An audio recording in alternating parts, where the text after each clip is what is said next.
suis à cette fonction depuis maintenant 3 ans, dans une société que je connais bien, puisque c'est la société où j'ai commencé ma carrière, il y a bientôt une petite trentaine d'années. Une carrière qui a été entièrement dévouée à l'automobile, dédiée à l'automobile, ma passion, avec différents constructeurs, donc Ford tout d'abord, puis Saab, une marque aujourd'hui disparue, le groupe General Motors, l'autre américain qui était en Europe, qui est parti d'Europe maintenant, ensuite le groupe Volkswagen, j'étais patron de la marque Seat en Italie, puis Alfa Romeo, patron de la marque pour l'Europe, avant enfin de revenir dans cette marque qui m'est chère, puisque c'est celle qui m'a vu débuter, qui m'a vu grandir, et qui, si besoin était, n'a fait que renforcer ma passion pour ce formidable objet qu'est l'automobile, et un objet qui devient de plus en plus passionnant aujourd'hui. Les infrastructures font effectivement partie d'un des défis principaux pour l'expansion des technologies électrifiées en France et en Europe. Aujourd'hui, la France fait partie des bons élèves dans la moyenne européenne. On a une borne pour 10 véhicules électrifiés actuellement, ce qui est évidemment moins bien que les pays d'Europe du Nord et beaucoup mieux que les pays d'Europe du Sud. Néanmoins, il y a encore de nombreux progrès à faire. On a fait il y a quelque temps une petite étude avec un organisme qui s'appelle YouGov, et dans cette étude, on voit que 6 clients sur 10 considèrent l'infrastructure, la capacité de recharger son véhicule, comme étant un des points d'attention essentiels avant de pouvoir choisir un véhicule hybride ou électrique, et que 4 clients sur 10 iraient volontiers vers un véhicule hybride ou électrique s'ils avaient la possibilité de recharger à domicile ou à proximité du domicile. Comment est-ce que chez Ford, on a prévu de répondre à ce défi, à cette problématique? En fait, on a considéré, au-delà des véhicules, l'électrification comme un réel écosystème, et on s'est dit qu'il fallait adresser 3 usages principaux. Un des usages qui est l'usage qui aujourd'hui pose le plus de problèmes, l'usage longue distance, et pour ça, Ford a décidé d'investir réellement dans les infrastructures en s'associant au réseau Ionity, et donc en développant ces bornes de recharge qui sont des superchargeurs qui seront positionnés essentiellement sur les stations-service d'autoroute pour permettre à l'usager d'aller avec son véhicule électrique ou son véhicule hybride rechargeable de la façon électrifiée le plus longtemps possible sur un grand trajet. Le deuxième volet est de rendre possible pour les clients le fait de se recharger lorsqu'ils sont dans leur usage quotidien du véhicule, c'est-à-dire en se déplaçant en milieu urbain, en allant au bureau. Et pour ça, grâce à l'application FordPass, on a accès au réseau de charge NewMotion qui propose plus de 155 000 bornes en Europe. Donc un très fort maillage qui permet réellement d'adresser les besoins de chacun. Et puis enfin, et c'est vraisemblablement un des points essentiels, on sait que 80% des gens rechargent leur véhicule soit sur le lieu de travail, soit à domicile. Et donc on a décidé d'adresser ce troisième niveau en offrant à nos clients la possibilité d'acquérir en concession une borne, voire une borne et l'installation de cette borne. Et c'est ainsi que le mois dernier, par exemple, pour notre Kuga plug-in hybride ou actuellement pour l'Explorer plug-in hybride, on a mis en promotion, si je puis dire, une offre qui est l'offre d'une borne installée à domicile pour l'achat d'un de ces véhicules. Alors, on a dévoilé fin 2017 un investissement important de Ford dans l'électrification avec 11 milliards de dollars sur les 5 années à venir.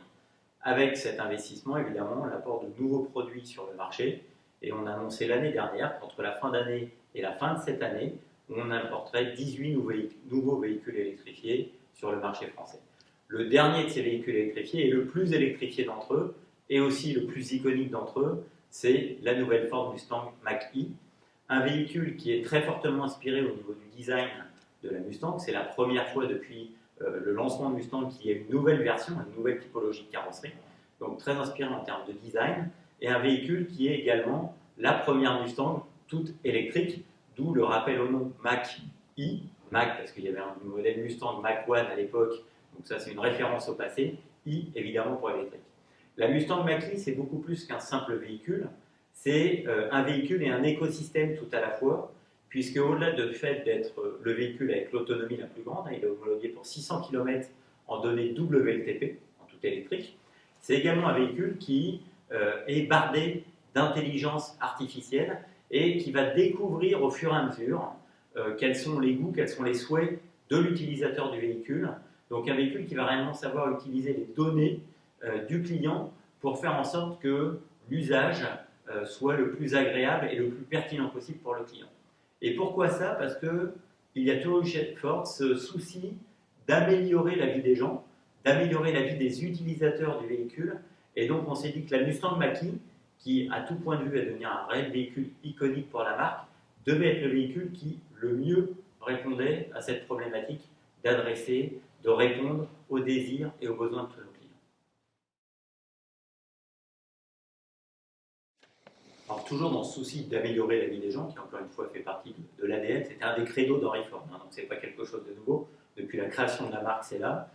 L'électrification est un des piliers, l'autonomie c'est un second pilier, et Ford est vraisemblablement aujourd'hui le constructeur le plus en avance à ce sujet-là, puisque nous nous sommes associés à une société qui s'appelle Argo Intelligence Artificielle aux États-Unis, et avec cette société, donc, on a développé toute la partie software pour nos véhicules, et on avait prévu, alors maintenant avec le Covid ça a pris un petit peu de retard, mais on avait prévu à l'origine d'être déjà fin 2021, d'avoir ce qu'on appelle un use case. Donc on a dépassé le stade du POC, un use case aux États-Unis où une chaîne de supermarchés allait utiliser des véhicules Ford de façon autonome pour pouvoir livrer les clients. C'est maintenant déplacé à 2022, mais donc en 2022, il y aura une flotte de véhicules autonomes Ford. D'ailleurs, cette avance est tellement reconnue qu'on a le groupe Volkswagen nous a rejoint et rentré un partenariat avec nous maintenant sur le véhicule autonome, qui est évidemment plus en avance aujourd'hui aux États-Unis qu'il ne l'est en Europe, pour des raisons évidentes de réglementation. L'électrification, comme je vous l'ai dit, fait partie des enjeux majeurs dans l'industrie automobile en général et chez Ford évidemment en particulier. Et pourquoi est-ce que l'électrification est importante? Alors évidemment, il y a la réponse aux normes réglementaires, qui varient en fonction des pays. On connaît le cadre en Europe désormais. Il y a évidemment, je suis obligé de le nommer quand même, la lutte contre le réchauffement climatique qui fait partie des enjeux industriels et pour lesquels, ça c'est peut-être un point intéressant, on a regardé chez Ford sur l'ensemble des émissions qui peuvent être faites dans le cadre de l'écosystème Ford, de la production jusqu'à l'utilisation. On a travaillé beaucoup au niveau industriel et aujourd'hui seulement 3% des émissions de CO2 sont liées à l'infrastructure industrielle de Ford, 75% sont encore liées à l'usage. Donc il y a une réelle problématique de réponse à la diminution des émissions de CO2 dans l'usage du véhicule automobile. Et l'autre intérêt du véhicule électrique, c'est cette rupture technologique qu'elle apporte et ce que je l'avais appelé l'ouverture du champ des possibles. Un véhicule électrique, tout électrique, permet en termes de plateforme et en termes d'usage du véhicule d'avoir beaucoup plus de possibilités, au sens où toute la partie connectique entre la partie haute de la plateforme du véhicule, on va dire entre le siège et le châssis,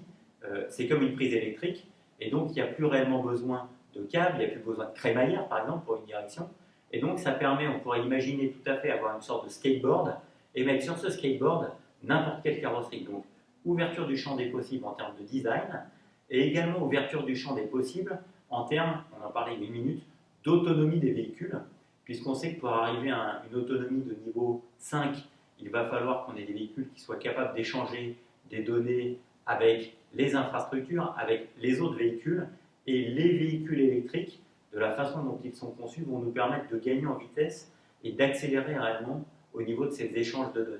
Donc, au-delà du débat écologique, dans lequel évidemment il y a toujours la question si on va du puits à la roue ou seulement sur la phase usage, il y a surtout une vraie rupture technologique qui va permettre aux consommateurs, à l'usager du véhicule, de vivre le véhicule différemment et dans quelques années, un peu plus tard en Europe qu'aux États-Unis, pourquoi pas de faire un trajet sans même réellement avoir à poser les mains sur le volant, mais donc de pouvoir utiliser son véhicule. On parle beaucoup de télétravail aujourd'hui. Dans quelques années, on pourra vraisemblablement parler de véhicule travail. Voilà, on travaillera tout en se déplaçant dans un véhicule qui sera absolument sûr. Et donc pour finir, en termes d'avancée dans l'électrification,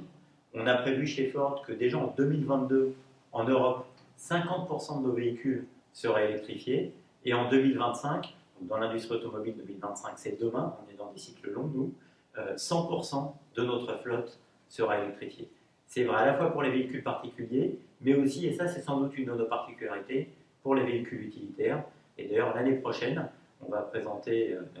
même fin novembre cette année, le Transit d'automne, donc c'est notre gros Transit, en version tout électrique au grand public, et il sera disponible sur le marché en fin d'année prochaine.